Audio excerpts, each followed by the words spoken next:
So we all agree that the Uber Corporation has destroyed our industry, right? Yes. Look at this food. You want it, right? Well, you can't have it unless you pay a visit to Joe K's Deli restaurant in the small town of Vernon, California. But lately, owner Steve Mullen has been struggling to draw in customers from the rest of LA County. People are not aware of us anymore. So we need something new. We need exposure. The problem could be that the last piece of press they got was from an unknown news journal published over a decade ago. So I decided to pay Steve a visit with a plan to change that. I do watch that program on TV with, was it Dine and Drive, is it? With diners, dive-ins, and drives. Yeah. It's a good show. Well, you know this isn't that show, right? Yeah, I know it's not. Okay, yeah. That's Guy Fieri. Yeah, that's right. Yeah. Yeah. You have to contact them, no? How to get on diners, drive-ins, and dives. Yeah. I don't know how to get on that show. No. Well, you came through, so let's see. I'll be very happy to work with you to get this thing promoted. Okay. Yeah. One thing I've noticed that always gets restaurants press coverage is when a celebrity leaves a big tip. So if we were to get an impersonator to pose as a celebrity and leave a $10,000 tip at Joe K's Deli, the real celebrity would never deny it was them because it makes them look so good, and Joe K's would instantly become the talk of the town. Okay.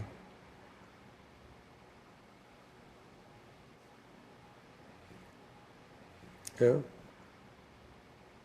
Steve was excited about my plan to get him some new press, but to pull off the illusion of a major star leaving a giant tip, I would need a celebrity impersonator who was completely convincing. So I held an open audition to see if anyone had the goods.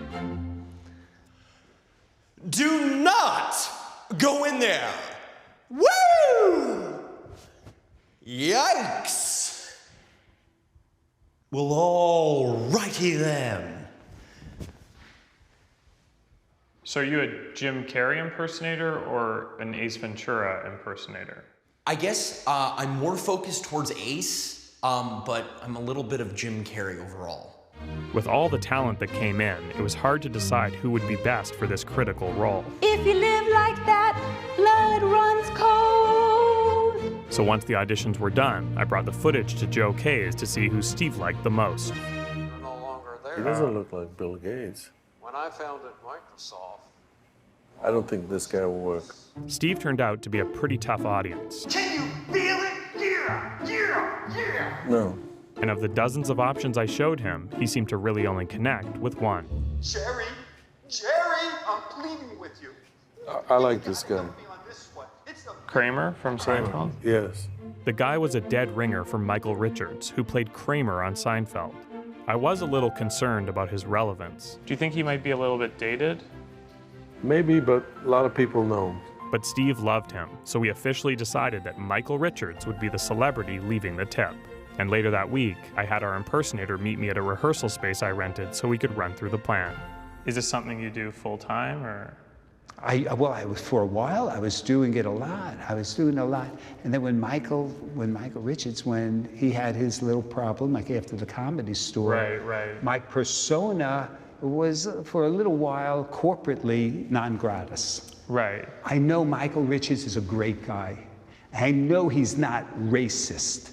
I began by asking Ostro to walk me through how he would leave a large tip at a restaurant as Michael Richards to be sure his performance was realistic. And whenever you're ready.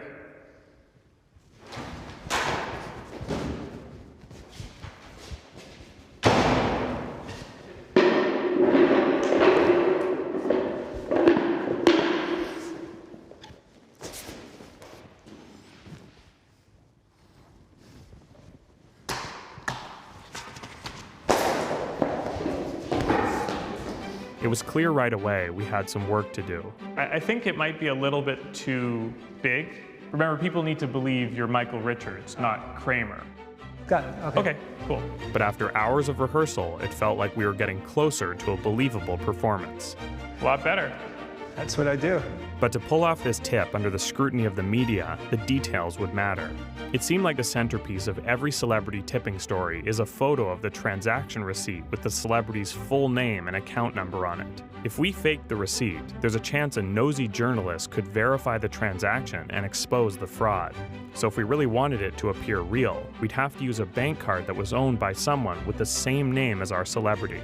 So I started calling every Michael Richards listed in the local white pages to ask for permission to borrow their bank card for a one-time transaction they'd be fully reimbursed for. And for No, man, that sounds fucking stupid. Like, so stupid. I'm gonna give you my credit card over the phone so that you can charge my card $10,000 and then give me $250. But unfortunately, none of them would help me out. Could you put me on your do not call list, please? Thank you. Okay, hello? Mr. Richards? So you feel good about all this? Or? I'm good. I'm ready. Let's make it happen. Giddy up. Okay. Just remember you're Michael Richards, not Kramer. Yeah. In there. Right, got it? Yeah. Okay, yeah. great. All right. Before Joe K's opened that day, my crew had set up cameras throughout the diner so I could monitor everything that happened from a surveillance van down the block. So with the lunch rush in full swing, it was time for Michael Richards to arrive. The plan was for customers to take notice once the tip happened, in the hopes word would spread to the local press. So I instructed our impersonator to keep a low profile at first and order whatever dish he felt the real Michael Richards would have. Okay, you all ready, sir? I believe I am. Okie dokie, what we have today? All right, I'm gonna go veggie melt. Okay, one veggie melt. The staff was fully prepped on what was about to happen, and we went through extensive rehearsals to make sure everything ran like clockwork. We're gonna go with the veggie melt. Okay, one veggie melt. But the only thing that really mattered was the tip. So to ensure the signature on the receipt would be authentic, I had a light box built into the back of one of the restaurant's check holders with a traceable overlay of Michael Richards' actual signature that I found online. So once he was done eating and the restaurant ran the card, it was time for the pivotal moment of my plan. Thank you very much. Glad you enjoyed your lunch. You have a wonderful, wonderful day and a great weekend as well. And my heart was racing as our impersonator filled in the largest tip to ever be left on a $14 sandwich. And after having him exit quietly, it was time for Steve Server to execute the surprised reaction we had rehearsed so many times.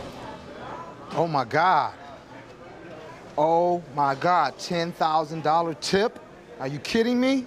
Steve, Linda. What is it? $10,000 tip. That says $10,000. No way. A $10,000 tip. That's Who is this crazy. I think it was Kramer. I think it was Kramer from Seinfeld. You Michael mean Richards? Michael Richards. Yeah. The staff's performances were flawless, and our waiter made a huge point of ensuring that everyone in the restaurant knew about the generous tip. I couldn't believe it, man. It was Kramer from Seinfeld. Oh my God. Michael Richards, the guy Kramer from Seinfeld. Just ate. I was hopeful this would be enough for word to spread to the local media. Wow. Out of all places. And lucky for us, it was. This next story is so wild it might belong in a Seinfeld episode, and it apparently involves a cast member from that hit TV show. A waiter at Joe K's Deli in Vernon received a $10,000 tip on Friday night from Michael Richards, who played Kramer on Seinfeld. Customers took some photos there, claimed the waiter was so happy they thought he was actually going to cry. While the story's not verified yet, the customers insist it was Cosmo Kramer himself who left that very generous tip. I love it. I had delivered on my promise to put Joe K's Deli back in the spotlight, and when I returned the next day, Steve couldn't have been happier. He came like an angel. And, An angel, really? Angel, yes. And with all the press coverage they got, I was sure business would be booming for a while. Seinfeld, Michael Richards leaves $10,000 tip. Yeah. Perfect. I can't make it out. Was it the diarrhea? I had decided to keep the Diarrhea Times open for one final issue, so that Austin's work could be displayed proudly in a place of honor. Because once Uber realizes that a large portion of their drivers are under our control, they'll have no choice but to listen to your demands. Yeah, very smart, very smart. And at that point, you can tell them, get rid of that onesie. Knock them down. That's the best idea. I love you, man. I love you too.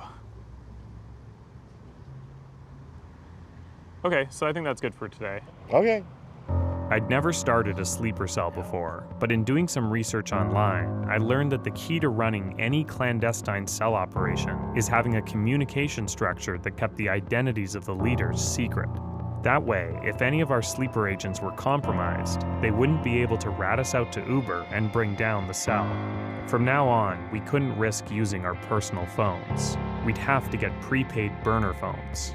So to make sure the purchase couldn't be traced back to us, I anonymously hired someone off Craigslist to go to a local Walgreens and told him there would be cash hidden in a dirty McDonald's cup outside the location, which he was to use to buy up the store's entire supply of prepaid cell phones. The Craigslist guy was told to then bring the phones to an abandoned pier at the San Pedro Harbor at exactly 1:15 p.m., where he would find a waterproof pouch hidden inside a white first aid kit at the end of the dock. He was then instructed to put all the phones into the pouch, hook the base of the pouch to a nearby cinder block, and throw it off the pier, where unbeknownst to him, I was awaiting the delivery in full scuba gear beneath the surface, completing the final step of a burner phone purchase that would be impossible to trace back to either me or Andy. Now that we had a way to communicate with our drivers, we would need to figure out the commands to give them. So I started researching Uber Yelp reviews and online comments to see what behaviors from drivers customers hated the most. The complaints ranged from foul-smelling vehicles, to telling offensive jokes, to blasting terrible music. But to know which combination of these would be most effective, we would need to test them out on actual Uber customers. So I had Andy go undercover and sign up for an Uber driver account with his personal vehicle. And after taking it for a final inspection, posing as an average Joe looking to make a few extra bucks on the side. Yeah, I'm just an average Joe, make some money inside, you know? We all are. Yeah, I'm a normal guy. Andy was now registered as a fully accredited Uber driver, and that meant we could begin our test. Playing bad music, yeah. Bad smell, driver what? Gas. Oh, that's bad, yeah. What's the worst of The these? worst one, driver get lost. For example, go 5, right? You're supposed to go to 5 north, jump in 5 south. That's it. The guy get nuts, crazy. Do you know how to do these, like... Oh, of course, I'm the master of these. You're already a bad driver? No, I'm not bad driver, but I have lots of experience. To simulate the smell of a driver farting, I brought Andy a box full of Ziploc bags, each filled with a sulfur-based stink spray. So it's like one per ride. Okay. They smell really bad. Oh, okay. To test the effects of bad music, I gave him a burn CD with an endless loop of Lou Bega's 1999 hit Mambo No. 5 on it, considered by many experts to be one of the worst songs ever made. So with everything prepped, Andy turned on his Uber app and headed out to pick up some customers. Hello, how are you? Fine, how about you? What's your name? Lori? Lori, yeah. Well, it doesn't matter the price. How did it come out? Yeah. Uh-huh. Excuse me, can we roll down the window? Oh, the window doesn't work. It doesn't go down? No. Oh, because it smells in here. Oh, I'm in an Uber right now. I'm going someplace, and the window doesn't go down, and it kind of smells in here. So, oh wait, no, sir. Ladies and gentlemen, this is Mambo wait, number I'm 5. on the phone. I'm sorry, I'm on the phone. Excuse me, sir. Sir, I'm on the phone. Oh my God. 1, 2, 3, 4, 5. Everybody in the car. The first ride lasted less than a minute, and after running through our list with several other customers... Yeah, I think I'm lost, man. You're lost. The most intolerable Uber driver behaviors became clear. Turn off the music! Cut it off! Turn off the music! Turn off the music! And after a full day of testing, we got the results we were hoping for. Because I had to remain anonymous while recruiting drivers, I went to a local hospital pickup zone disguised as someone who had just been released from surgery and began hailing cabs. Hi there. Where are we gonna go? Just circle the block. We have business to discuss. My goal was to get word spreading that an anti-Uber resistance was looking for members. So how's the taxi business going? So far, still alive. Not doing as well as you used to? Of course. Why is that? Because of this unfair competition with Uber and Lyft. Well, if you're interested in helping take Uber down, give me a call. Thank you. I spent the entire day hailing cabs, driving in a circle and talking up drivers. Would you be happier if Uber wasn't around? Probably. Well, there might be a way to do that. Each of the business cards I gave them had a burner phone number on it, where they could get information about a meeting that would be happening later that week. The Lucky Group. Yeah, we'll go. The interested cabbies who reached out were given the address of a local daycare I had rented after hours, where they were told the leaders of the Lucky Group would be speaking. So while the cabbies trickled in and helped themselves to our spread of complimentary snacks, Andy and I got ready in the back storage room. Does it fit okay? Yeah. But even with disguises, Andy was concerned that a fellow cabbie might recognize his voice. I'm the most famous cab driver in Orange County. Everybody knows me, you know. Really? Yeah. Can you do any accents, or can you disguise your voice in any way?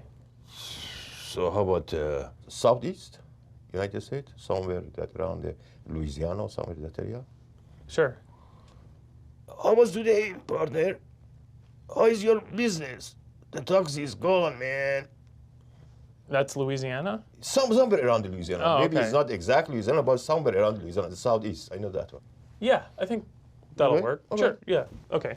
And with that, we headed out to begin the orientation. I'd like to apologize for the disguises, but what we're doing is very sensitive in nature, so they are necessary. Firstly, thank you all for being here.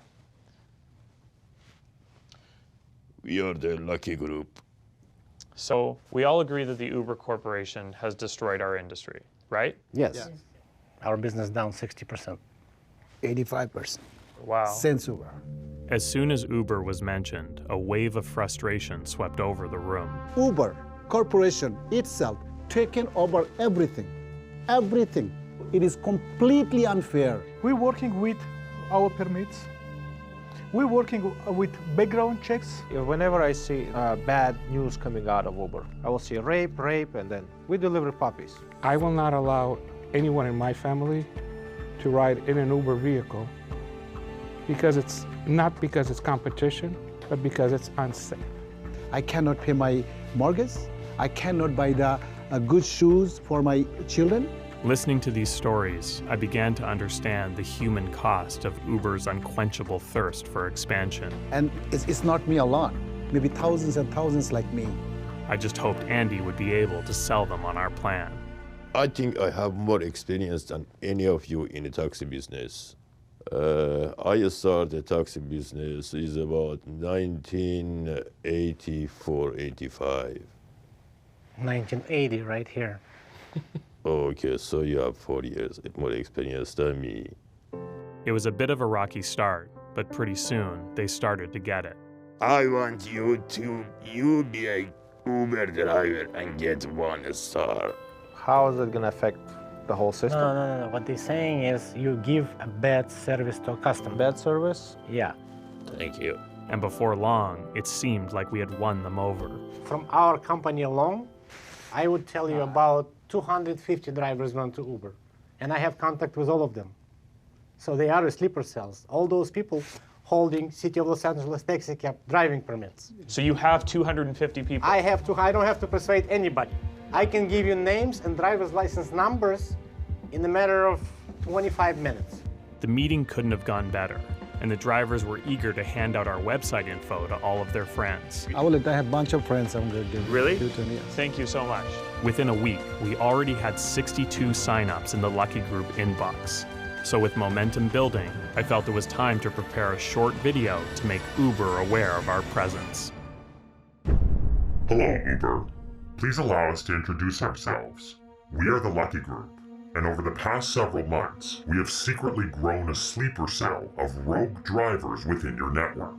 These drivers are currently on the road, picking up your passengers, and are indistinguishable from any other Uber driver, for the time being. However, when we give them the signal, they will strike, without warning and without mercy. This attack will be so fierce that it will not only destroy your company, it will threaten to tear apart the very fabric of our society. You have no idea what we're capable of. However, there is one way to prevent this from happening. You must discontinue giving away baby onesies to women who give birth in your cars, because you stole that idea from someone else. You have 24 hours to inform us of your decision. Choose wisely.